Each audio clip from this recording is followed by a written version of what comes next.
Good evening! Tonight we're going to learn how to say bugs, pests, and insects in Tagalog. And I have about 15 words for tonight. You can find them down below and you can practice saying the words with me. The first word we have is bees or a bee. It is bubuyog. Bubuyog. Bubuyog. And we have daga. Daga. And that is rat. Next word we have roaches.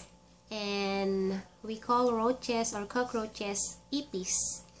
Ipis.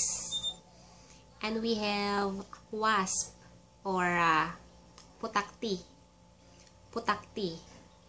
And next we have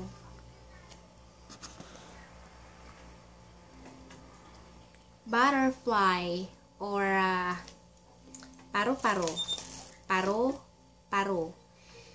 Dragonfly is tutubi. And firefly, that's alitaptap. Alitaptap. And we also have ant or ants, that's langgam. Langgam. And we have mosquito, which is lamok. Mosquito is lamok.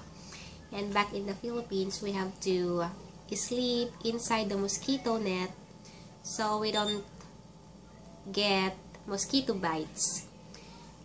That's lamok. Mosquito is lamok.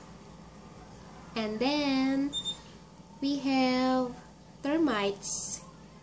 Termites is anay. Anay. And fly or flies, langaw. Langaw. Bed bugs is surot. Surot. That's bed bugs. And we have earthworm, which is bulate. And the worm is uod. Flea, that's pulgas.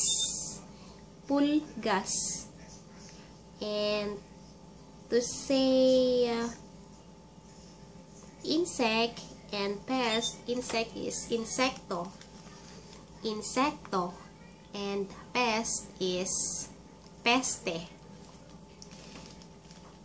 Let's do a review. We have bees, or a bee is bubuyog. Rat is daga. Roaches or cockroaches is ipis. Worms is uod. And earthworm is bulate. We have wasp or putakti. We have butterfly, and that's paru. Firefly is alitaptap. Dragonfly, tutubi. And ants, langgam.